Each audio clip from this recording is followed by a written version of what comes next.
Midland County Board of Commissioners meeting to order 9 a.m. Tuesday, September 19th, 2023. We got an echo here, Tom.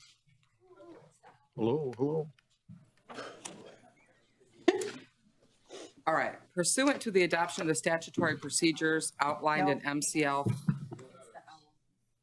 15.263 and 15.263A in regards to remote attendance at meetings for a voting member of the public body, Commissioner Dorian will be attending this meeting via remote means.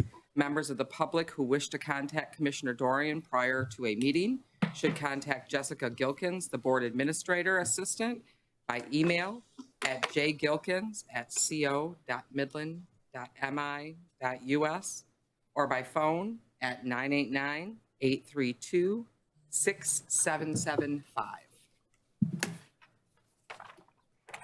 Thank you, and will you call roll, please? Commissioner Snyder. Here. Glazer. Here. Twilliger. Here. Geisler. Here. Dorian. Smith. Here. Chairman Bowe. Here.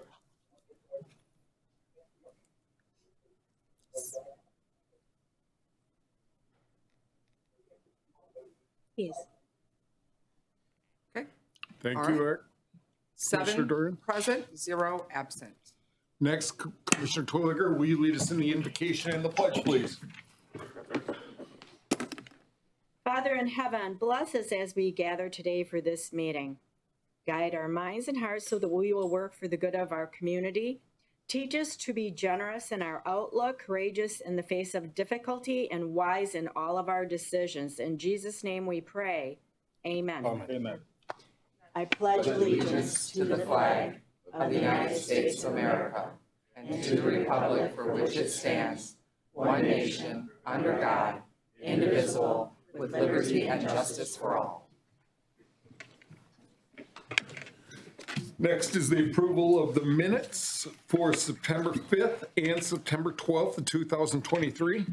Move to approve the minutes. Support. All those in favor, please say aye. Aye. Those opposed, the same. Okay, we will approve the minutes, and we are going to move on to the special program of the day, which is an update from Brian Krogman and Dina Shad with Community Mental Health for Central Michigan. Please come forward. Thank you guys for being here. Thank you. Appreciate it, commissioners, for having us. My name is Brian Krogman. I'm the Executive Director for Community Mental Health for Central Michigan. Here with me, Dina Shad. She's our Program Director for services here in Midland County specifically. Community Mental Health serves 6 counties across mid-Michigan. We're a governmental entity established by the Michigan Mental Health Code.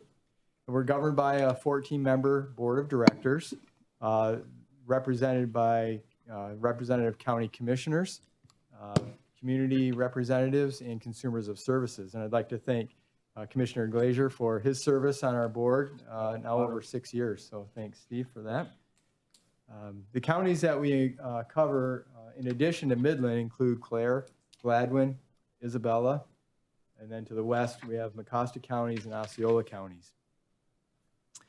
I'd like to thank you for your strong partnership here in Midland County, for the residents that you assist and help and support, as well as help us endeavor to meet the needs of individuals, particular to who we serve. We do provide a wide array of evidence-based services. Populations that we serve include children with serious emotional disturbance, adults with serious and persistent mental illness, individuals with intellectual developmental disabilities, and persons with co-occurring substance use disorders. Our vision is communities where all individuals experience healthy and meaningful lives. CMH professionals provide individual and group outpatient therapy services, home-based services in support of the whole family. We provide psychiatric care, case management services to help individuals link to resources in the community, and really to live as independently as possible within their communities. We provide 24-hour community crisis supports, along with a wide array of other services across the continuum of care. Last year, CMH in total across the 6 counties served approximately, 10,700 individuals. And you have our annual report that has some of the data in there that I handed out earlier. But at any point in time, we're serving approximately 5,300 to 5,500 individuals, including over 1,200 children. Approximately 3,000 individuals receive services here in Midland County. Across the 6 counties, CMH funding supports nearly 2,500 jobs, providing services to some of the most vulnerable citizens in our communities. Of those positions, CMH for Central Michigan directly employs about 450 active staff. About 106 or so of those are employed here in Midland County. The remainder, about 2,000 part-time and full-time workers, are employed by contracted providers, those working in adult foster care homes or providing staffing to assist individuals to live independently in their own homes and participate in the community through activities such as skill building, supported employment, or community living support services. These are providers such as personal assistance options, the Arnold Center, independent community living, just to name a few that are local to Midland County. We are accredited by the Joint Commission. It's a national accrediting body for healthcare organizations. We've held that accreditation continually back to 1996. As a Joint Commission nationally accredited organization, it just speaks to services of the highest quality and safety. In fact, we just completed our unannounced triennial on-site review last week. We had our reviewers in for 3 days, 2 reviewers, and they went through all the various standards. And as in previous years, we have a number of areas of improvements that were identified through that review process, and we'll be addressing those. As far as the finances go, our budget for fiscal year 24 in total is $147 million. Allocated to Midland County is $42.2 million. Most of that is funded by Medicaid. Approximately 93% of our revenue source is Medicaid dollars. Midland County contributes $394,000. That's a fixed amount, and that's been the same since about 1997 when our board became a mental health authority. The agency's been working on its strategic plan. We typically have a 3-year strategic plan, and so we're embarking on a new cycle. It'll be from fiscal year 2024 through 2026. We conducted all this past spring and summer needs assessment opportunities through surveying, through focus groups and so forth to really help us hone in and identify priority areas of need across our 6 counties. Those priority areas include access to services. That's a major emphasis, just to really help individuals receive services, and that's often, unfortunately, a challenge that many people who could benefit from mental health care don't reach out or don't receive those services, and so that's a priority area for us. Operational and fiscal sustainability, maintaining a highly specialized workforce. Of course, that's another area that is very challenging right now, is to have a consistent workforce, both our direct staff for clinical professional level positions, but as well the direct care workforce, those individuals I mentioned working directly with individuals in terms of daily staffing. And then just overall improving efficiencies. We are challenged this fiscal year up ahead financially, and so we've got to look everywhere we can to improve efficiencies of operations, and we're committed to doing that. I would like to, again, just thank you for your partnership. I know there's a number of initiatives here in Midland County that you're partnering with us on in terms of various grants and so forth, and so we're appreciative of that. I'd like to Now I'll turn it over to Dina, and she's going to talk about some of the specific local initiatives here in Midland. Thank you. Thank you, everyone. Can you hear me? Can you hear me? We can. Okay. It's my pleasure to be here this morning and share some of our local efforts and specific partnerships and projects that we have going on in Midland County. This year I brought some actual data to share with you guys. I know there's a few people in the group that really enjoy the specific data related to Midland County, so I thought that all of you could benefit from hearing that. First, I want to talk a little bit about how we determine the work that we're going to do in our county, and then talk a little bit about some of the collaborative plans that we have to address some of the gaps related to mental health in Midland County, and then specifically some of the things that CMH is doing to work on projects related to filling those gaps. So we work very closely, our CMH does, with our county's community health improvement and assessment team, or assessment and improvement team, to promote well-being in Midland County. Two of the recent surveys that CMH contributed general fund and community prevention dollars towards were related to adults and children around health in Midland County. First was our mental health data from our Midland County Health Survey for adults, and I wanted to share with you that anxiety for adults in Midland County has increased from 29% in 2019 to 41% in 2022. This is based on self-report. We also had adults report that their depression has increased from 26% in 2019 to 34% of respondents in 2022.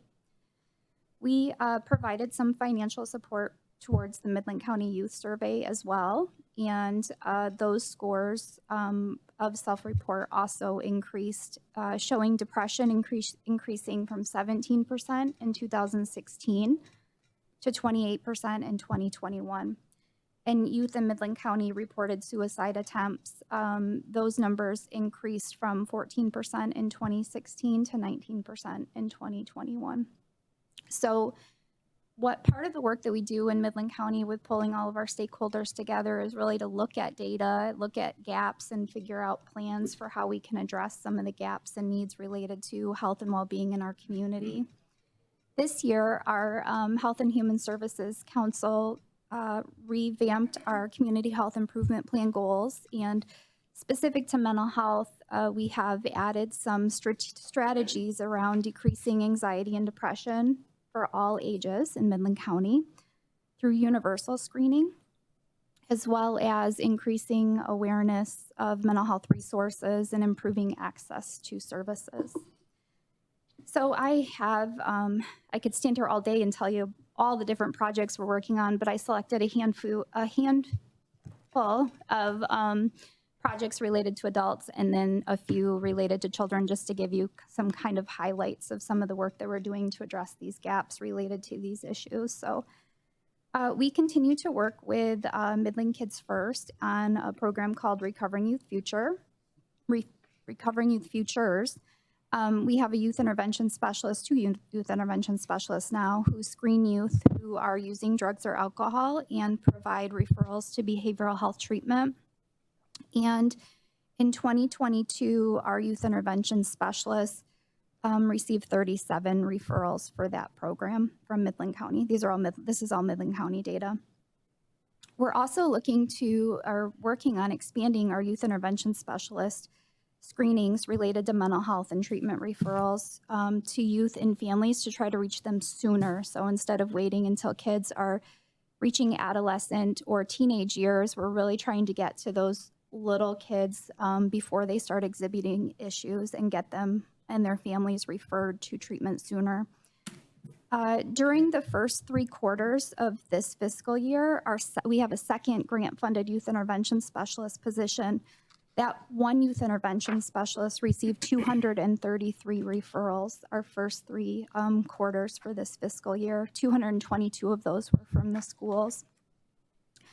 Our youth intervention specialists are also providing screening and treatment referrals through a program called Safe Environment for Every Kid.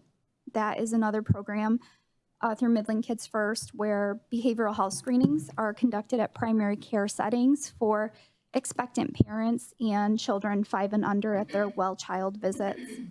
When parents screen positive for questions related to anxiety, depression, harsh discipline, or substance use, they're referred to our youth intervention specialist for further screening and referral to treatment. In the first 2 years that this program's been going on, our youth intervention specialist has received 38 referrals through this program. And then finally, related to youth, one of the significant partnerships we have going on is having a co-located outpatient therapist, a CMH employee, who is working out of the Juvenile Justice Center to provide screening and referrals to behavioral health treatment. And that outpatient therapist, in addition to the Juvenile Justice Center, is also providing some treatment at day treatment as well at the Monarch Academy. So just for day treatment alone, though, for just this last quarter, that outpatient therapist has received 38 youth referred from detention. So we have a lot of work going on in that area. Related to adults, we continue to have Mid-Michigan Health's primary care services through the Federally Qualified Health Center in our office. We are currently serving 104 community mental health consumers through that integrated service, providing those primary care services from our office. We also continue to have recovery pathways, medication-assisted treatment co-located at our office, and they are providing substance use treatment in our office. And our jail diversion specialist continues to be operating out of the jail, and she sits on drug court, mental health court, My Hope Court, all of our treatment and specialty court programs here in Midland County. Mental Health Court was established in 2020, and since then, they have served 26 offenders and had 3 successful graduations this fiscal year. So participants of that program are court-ordered to community-based mental health treatment in lieu of additional jail or prison time when their offense occurred as a direct result of their mental illness. We're reaching a lot of people through that program. And then finally, something new here in Midland County most recently is in June, we deployed tablets to Midland City Police so that officers can connect community members directly to virtual crisis care, telehealth virtual crisis care, when they are coming upon someone in the community who is experiencing a mental health crisis. And we also have a staff joining their hostage negotiation team, and they'll be receiving training later this month or early next month to work with the police department on that as well. So I also brought one success story from a consumer just to put kind of a face and a picture to some of the work that we're doing. We had a recent individual reach out to us who had closed from services last year, report to their case manager and outpatient therapist. I wanted to update you both. My record is now clean. I started my own business. I've paid off all my credit card debt. Things are going very well for me, and I never could have made it here without your help and guidance. So thank you for having us this morning. Thank you very much. Thank you. Do we have any commissioner questions? Seeing none, thank you guys for the program. It was good. Thank you. Thank you very much. Next on the agenda is we are going to have the presentation of the 2022 annual audit with representatives from Raymond. Good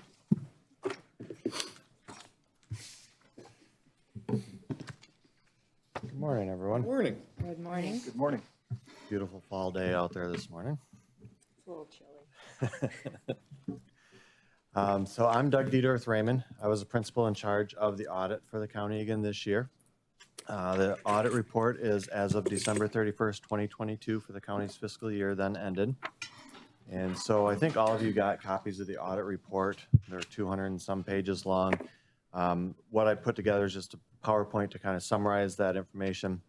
On each PowerPoint slide, there is a page number that references you to the full audit report if you want to get more specific details of what's on that slide. And if there's any questions or anything specific you want to look at after I go through this, please let me know. I'm happy to address those as we go. So I want to start off with, we issued what's called an unmodified opinion. It is the highest level of assurance the independent auditors can provide. It means the financial statements, your audit report is fairly presented. In accordance with generally accepted accounting principles, it's basically a clean opinion, the same opinion you've received over the years.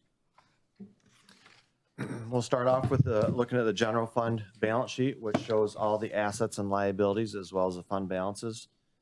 For the general fund, remember this is one snapshot point in time of December 31st, 2022. You can see there the first section, total assets, excuse me, compared 2021 to 2022, both of them just over 14 million. Most of that's in your cash and investment pool, as well as some receivables that were due to the county at year end. Next section of liabilities, again, pretty similar to the previous year, 1.8 million for 2022 compared to 1.5. So what this is services or products the county received prior to December 31st that weren't paid until subsequent after year end, so they're owed at year end. The deferred inflows of resources, the 520,000 for 2022, that relates to some long-term receivables. So governmental accounting says you can't recognize that revenue until it's available. And usually there's a 60-day period that if you don't receive it within 60 days after year end, it's considered deferred and it will be recognized as revenue in the next fiscal period. Then what's left over, the difference between those categories is the fund balance. Fund balance for 2022 was 11.6 million compared to 12.3 million in 2021. And on a future slide, we'll look at what caused that ending fund balance to end where it is. That fund balance is split into three different categories. You have what's called non-spendable, about 750,000. What that is there's some long-term receivables in the asset section that aren't available for current use because you're owed that money from someone else. So it's kind of segregated the fund balance to say it's not available or currently available. A signed fund balance of just over $1 million. That is some funds that were set aside. That actually relates to your 23 budget where you expected your revenues to come in less than your expenditures. So that is the deficit for the year expected in your original budget. So our governmental accounting says you need to set that aside now to say we're going to cover that deficit with the fund balance that we have here. And then the remaining balance of just under 10 million is unassigned and is available for any purpose the county chooses to use it for. General fund revenue and transfers in. Similar revenues year over year, not a whole lot of changes. You had about a 5% increase in your tax base, which bumps up your property tax revenue. You had similar intergovernmental revenue, so this is your mainly federal and state revenue. There was a significant difference between what you thought was going to come in your intergovernmental revenue of 9.5 million, what actually came in as 6.9. Most of that difference was related to the timing of when you're going to recognize your ARPA, your American Recovery Act revenues. So that can't be recognized until you spend it. There are some timing difference of when you're actually going to spend it compared to when you thought. So that revenue will be recognized in the next fiscal year.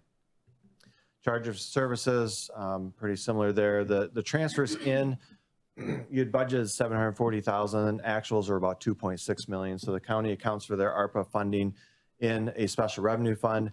That special revenue fund transferred a couple $1 million to the general fund to cover some salaries and that type of thing that were allowable costs. So that's why you see the difference between the budget and actual in the transfers there.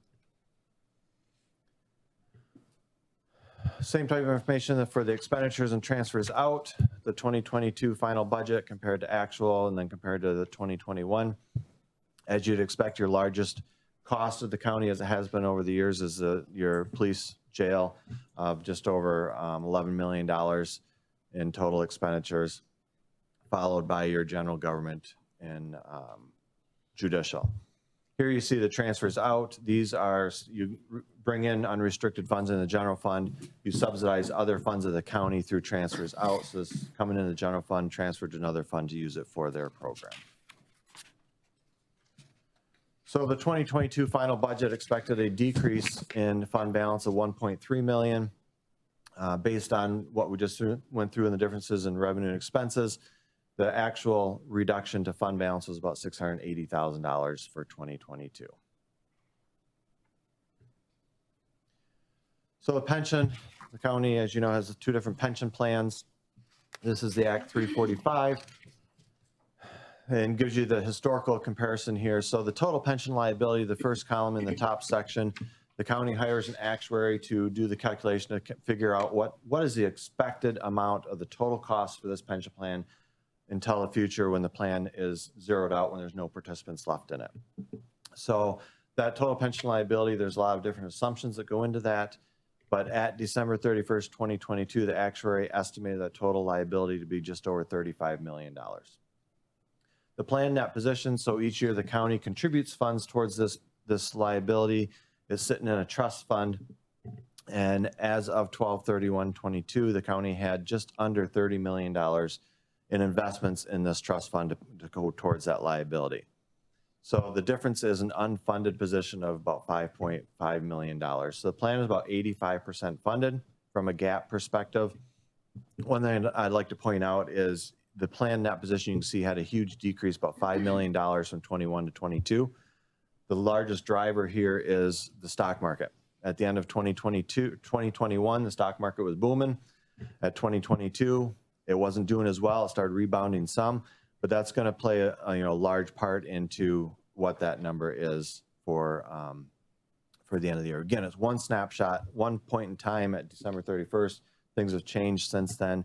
I would expect that number to continue going up through 2023. The county did make the required contributions of about $831,000 for the year towards the plan.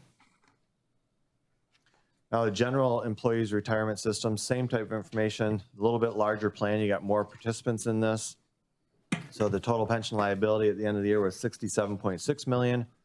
The county has $55.7 million in investments towards that. So an unfunded position about $11.9 million. Again, this was about 82% funded. Both plans pretty well funded compared to other places throughout the state.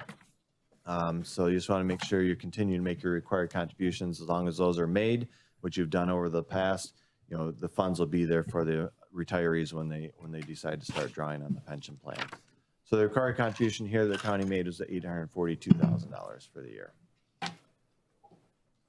Retiree healthcare, again, same type of information. This plan is specific for the healthcare for your retirees. The total liability of about $66.5 million. The net position or the investments held by the trust for that liability is $35 million. So you're about 53% funded here. Not as well as the pension plans, but still well above a lot of other municipalities in the state of Michigan that have taken a pay-as-you-go approach towards their retiree health care. So they're only paying as the retiree draws that insurance benefit. So still pretty good shape. Again, I just encourage you to look at your budget to see what you can keep contributing to this fund. The state doesn't require that you contribute anything here like they do for the pension, but the state does say if it's not funded appropriately, then they require a plan of how you're going to get it funded appropriately. You're well above the threshold the state uses for that criteria. So again, doesn't look as good as the pension plans, but you're still in pretty good shape compared to other entities and as well as the state is concerned. So we performed what's called a single audit as well. This is required by the federal government anytime an entity expends more than $750,000 in federal awards in a fiscal year. This differs from the financial statement audit where we look at the compliance. So the federal government gives you grants and says you can spend them on X, Y, and Z. The federal government asks us to come in and make sure you spend it on X, Y, and Z. So the county expended $6.5 million in federal awards. A large portion of that was your ARPA funding or the Coronavirus State and Local Recovery Fund, however you want to look at that. That was a major program this year, and it was, I forget the dollar amount now. It was almost $3 million that the county expended in that plan. And then the second major program we tested was the formula grants. So this is the money the county gets through a grant and passes on to the county connection. That was about $900,000. So those are the two major programs we audited, and we did issue an unmodified opinion on compliance there, which means the county complied with the grant agreements and how the federal government said those funds could be spent. We did have a couple findings this year. These really had to do with the significant turnover we had in some staff in a couple different departments. I know Bridget and Tiffany have worked and have already worked on correcting these, and I wouldn't expect to see these again next year. But we did have some material audit adjustments that we come across during the audit process. You can see there where the county's records required some adjustment that were found through the audit process that need to be made in order to get the financial statements to be fairly presented in accordance with GAAP. So those adjustments were made. the corrections or the system is being improved, and I think things will be fine for next year. This one here, there were some errors in bank reconciliations. Again, I think this mainly had to do with some turnover in the Treasurer's Department of who was doing the bank recs, who was doing them now, and just the learning curve potentially. And that the state does have a timeline that they require all bank reconciliations to be done within 6 weeks of month end, and there were some that didn't quite get there. So again, it just helped improve the process, and I think you're already on it and taking care of it. So I don't expect to have any issues going forward with that. Some new accounting standards. Can I just Yes, make, certainly. because the treasurer's not here. I just want to make note that staffing turnover changes really made an impact with this this year. I mean, both in, so the finance director was gone and the accountant in the treasurer's office were gone, all in the middle of, at the first part of the year when we were trying to wrap up year end. So there definitely was a learning curve. You'll remember I did contract with Maynard Casterison and had one of their auditors, one of their CPAs come in and help with things. One of the things that Adam did was work with the treasurer's office to actually use the bank reconciliation program module that's inside of our financial software system, because they were being done in Excel before. So I think that in and of itself is a great opportunity for streamlining. So in all of the adversarial or challenging situations, we can find something positive, and I think that's certainly one of them. So I look forward. I think it'll make it easier for their staff too. So and Kathy was super to work with on trying to get all this figured out. So I just want to make sure you know that. Yep, the county staff did great this year. Again, it was just a struggle of just the turnover, the lack of people maybe. But yeah, we got to the end and we got there and everything ends up good. So, and just look at how you can improve the process going forward. So upcoming changes, the largest one here is going to be GASB 96 related to subscription-based IT arrangements. This one is, we're finding from clients that are already working on implementing this, has been a pretty large task for the staff of the entity because they have to go back and look at all their IT agreements to say, does it meet the criteria or not? So this can be quite time consuming. The county will need to implement this for 12/31/2023. So I know they're already working on it and we're here to help them with it as well. So that's probably the biggest, most important standard coming up here on these two slides for the county. So that's all I had to cover. I'm happy to address any questions, or if you want to look at something specific in the audit report, we can do that as well. Any questions, commissioners? No? We can take the whole 2 hours and go through the audit report if you want to. Thank you very much for your presentation. Thank you. We just need to get Doug to include an accounting is fun slide in that presentation. There we go. So next on the agenda is public comment. Is there any public comment? Yes, please state your name and address. 3 minutes? Time me. I don't want to take that long. Good morning, commissioners. Ann Maneri, Midland County Clerk. I live at 2513 Shade West here in Midland. And I'm just coming to you this morning to give you some clarification on some public comment that happened a couple of weeks ago regarding the qualified voter file. I just want to make sure that everyone in the community is getting the information and making sure that the information is accurate. So that is my job, to make sure that our elections are run with accuracy and integrity. And so I just want to explain a little bit about the qualified voter file, because it was a comment that was made a couple weeks ago. So the qualified voter file was originally started in 1996.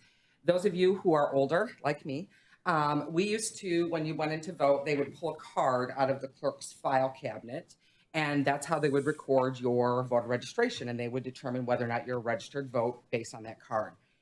1996, the state decided to create a program where they put all the voter registration data into a computer program. That is a state system owned by the state, operated by 1,500 cities and townships across the state of Michigan. 1996, we started creating the boundaries, the districts, the precincts, all that kind of what we call GIS now. And so in 1998, when there was some comments about data being put into the system in large quantities, that would be true because we were giving the state data, but until we had all of our maps done, they couldn't actually put that data anywhere. So you would probably see data being put in large quantities at different times throughout that time period as we were building the system. So I just want to make sure that people understand, like, we weren't just data dumping. We were, it was part of the process, and that was part of the qualified voter file set up by the state. And as far as information that comes from the qualified voter file, there is information that my office can release to the public, but there's also information that is maintained by the state. And because it's a state-run program, those requests have to be made directly to the state of Michigan. And so when individuals do that, then they get the information that they're looking for. But I just want to be clear that if you have questions or anyone in the community has questions about the qualified voter process, absentee balloting process, please call me, please come to my office, send me an email. I'm always happy to discuss elections. Because like Bridget says, accounting is fun. I find elections to be fun. That's what I do. It's what I've been doing for the last almost 34 years. So please come see me. I'm happy to clarify any questions that you all have. Thank you. Thank you. Thanks, Ann. Is there any other public comment today? No other public comment? And I'll let you read committee report number 1 when you get back to your seat. Right. Moving right along. Committee report number 1, dated September 15th, properly addressed. Ladies and gentlemen, we, your Finance Committee, recommend approval of the Michigan Department of Treasury Form 614, AKA L4029, 2023 tax rate request as submitted. Respectfully submitted, Eric Dorian, Chairperson, Steve Glazer, Jim Geisler, Finance Committee. Commissioner Dorian.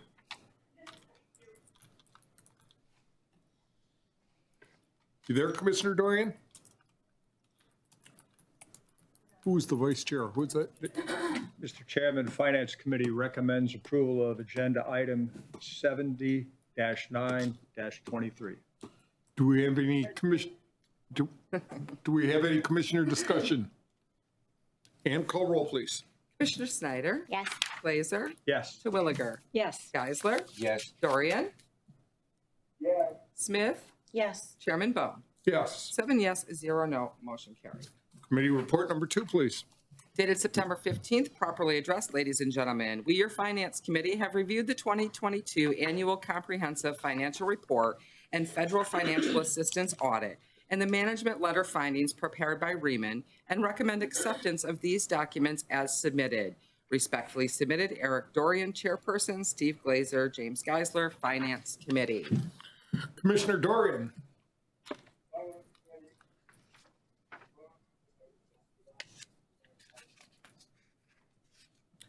Is there any commissioner discussion?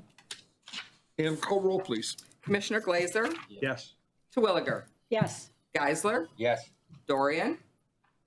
Yes. Smith? Yes. Snyder? Yes. Chairman Bone? Yes. 7 yes, 0 no, motion carries. Committee report number 3, please.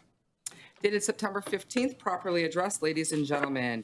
We, your Finance Committee and the Human Service Committee, have reviewed the request to approve the use of funds from the DHHS Trust Fund 787, an amount of up to $16,000 to cover the cost of increasing the activity director position from a 0.5 FTE to 1.0 FTE effective September 20th, 2023 for the remainder of 2023. We recommend approval of this request and authorize the administrator controller to make the necessary budget adjustments. Respectfully submitted, Eric Doran, Chairperson, Steve Glazer, James Geisler, Finance Committee, Gay Twilliger, Chairperson, Jeanette Snyder, Elena Smith, Human Services Committee. Commissioner Dorian.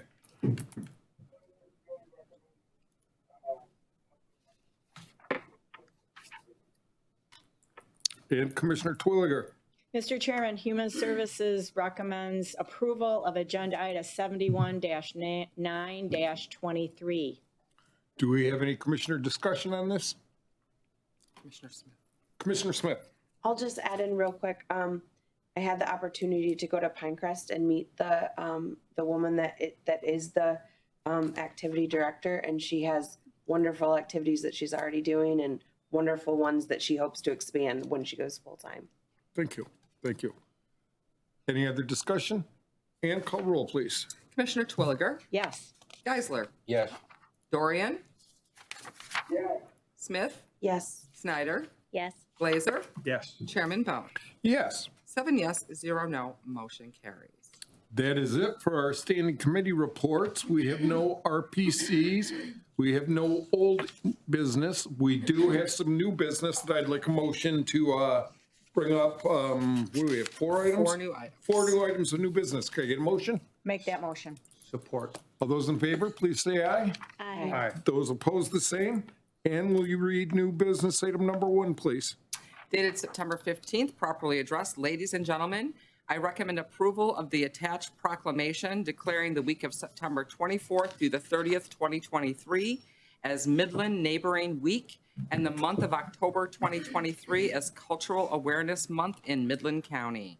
Respectfully submitted, Steve Glazer, District Number 3, Midland County Board of Commissioners. Commissioner Glazer. Yes, Mr. Chairman, I recommend approval of agenda item number 73-9-23. Any commissioner comments? All those in favor, please say aye. Aye. Those opposed, the same. Okay, new business item number 1 is approved, and we're on to number 2, please. Dated September 15th, properly addressed, ladies and gentlemen, I recommend approval of the attached performance resolution for Midland County. This resolution is required by the Michigan Department of Transportation for purposes of issuing the permit that will allow 4 Lakes Task Force to begin their work on the Shoreline Enhancement Plan.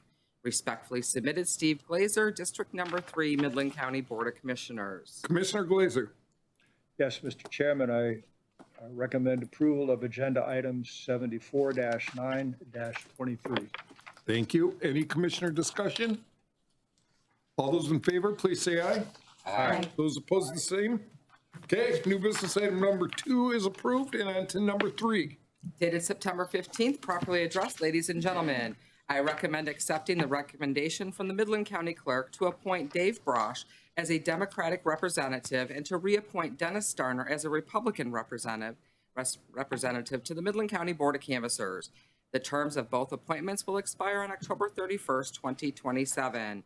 Respectfully submitted, Steve Glazer, District Number 3, Midland County Board of Commissioners. Commissioner Glazer. Yes, Mr. Chairman, I recommend approval of agenda items 75-9-23. Any commissioner discussion? All those in favor, please say aye. Aye. Those opposed, the same. New item number 3, new business number 3 is approved, and on to number 4. Dated September 15th, properly addressed, ladies and gentlemen.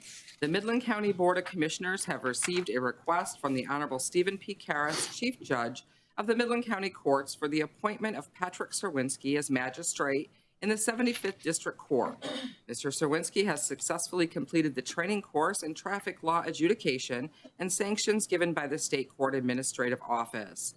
MCL 600.8501 states all magistrates provided for shall be appointed by the judges of the district, and the appointment shall be subject to approval by the County Board of Commissioners before a person assumes the duties of the office of magistrate. Therefore, I recommend that the Board of Commissioners approve the appointment of Mr. Serwinski as magistrate for the 75th District Court. Respectfully submitted, Steve Glazer, District Number 3, Midland County Board of Commissioners. Commissioner Glazer. Mr. Chairman, I recommend approval of agenda item 76-9-23. Any commissioner discussion? All those in favor, please say aye. Aye. Those opposed, the same. Okay, we will approve new business item number 4 and move on to commissioner comments. And we'll start with Commissioner Glazer today. I just want you to know I put in a lot of time with these business items, penning them all. I mean, it was exhausting. Good work. So, no, thank you very much for the presentation from mental health. It is a delight serving on that board and so many others, and it's wonderful to have the representatives here to give a glimpse of the work that they do, and what a compliment it is to the community to have those folks who are certainly so committed to serving that struggling part of our community. So thank them. Thank you. Commissioner Twilliger. Yes, it's always good to have CMH come and present to us. And I do work with CMH representatives in recovery court, as well as we work with CMH as well at Pinecrest. And so it's good to always hear the annual report. And for our audit, good to know that we have made the corrections, and it was a challenging year for the finance department. So moving forward, I'm glad you're on board now, and that's all I have. Thank you. Thank you. Commissioner Geisler. I'd like to congratulate Dennis Starner as being appointed to the Midland County Board of Canvassers. Thank you. Commissioner Dorian.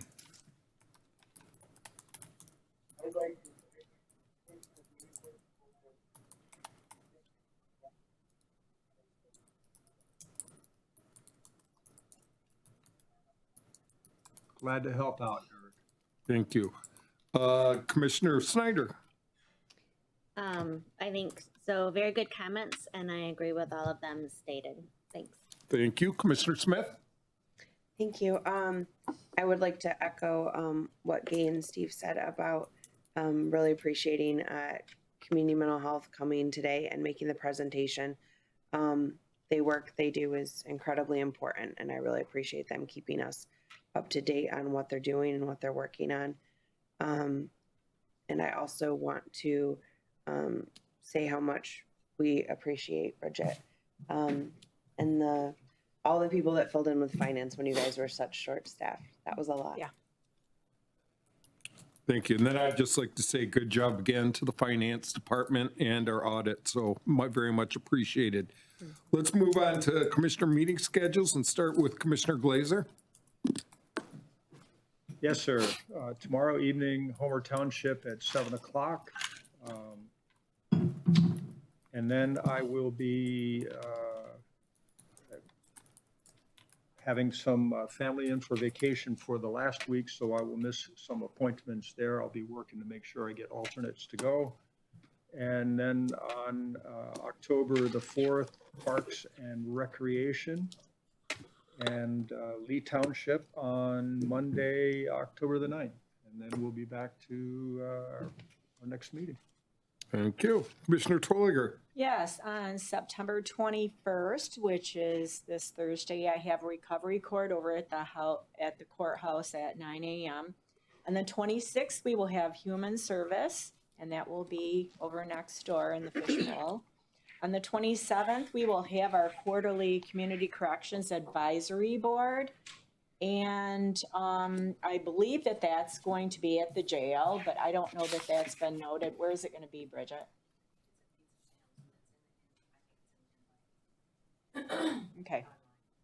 Okay, so we will know about that at a later date. It's likely going to be a Zoom meeting. And those are very important. It's authorized by the state of Michigan that we hold those quarterly. October 5th, again, recovery court on over at the courthouse at 9 a.m. And on October 9th, we have some POAM Pinecrest negotiations scheduled. That's all I have. Thank you. Thank you. Commissioner Geisler. On September 26th, I have Finance Committee and A&O Committee. And Tuesday, October 10th is Executive Committee, and Tuesday, October 10th is the BOC. And on September 25th, I have the Great Lakes Bay Michigan Works Executive Committee meeting as scheduled. Thank you, Commissioner Geisler. Commissioner Dorian.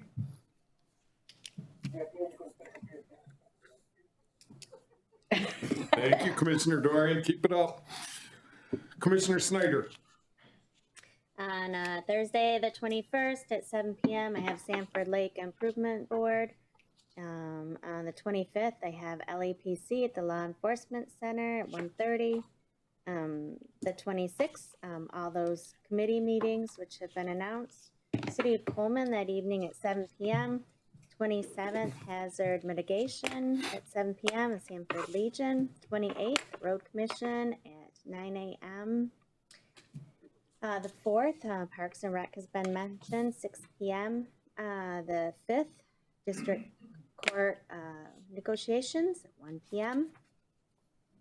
Saturday is sort of fun. That's the Northwood Founders Sculpture presentation. So I'll be going to that. And that is it for me. Thank you. Commissioner Smith.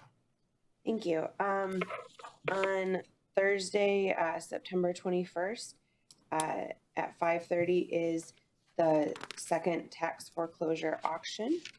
And on September 27th, I have the CHI meeting and the Health and Human Services meeting at 8 and at 9:30 that morning. And then on Thursday, October 5th, I have at 9 a.m. I have the Midland County local planning body, yes, meeting at Shelter House. And that's all for me. Thank you. Thank you. I have coming up, let's see, tomorrow, September 20th, I have at 11:30 over at the Saginaw Chamber is the Great Lakes Bay Convention and Visitors Bureau.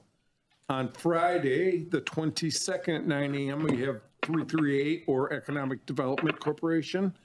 And then the next meeting after that is October 9th, the Midland Business Alliance at 3:30 p.m. At the Midland Chamber, or the Midland Business Alliance, I should say. So that's all I have to announce for meetings. I would take a motion to go into closed session for pending labor negotiations. So move. Do we support? All those in favor, please say aye. Aye. Those opposed, the same? Okay, we are going to go into closed session to discuss pending labor negotiations. Thank you.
Motion to go into open Took so session. many notes. Take all my notes. Support.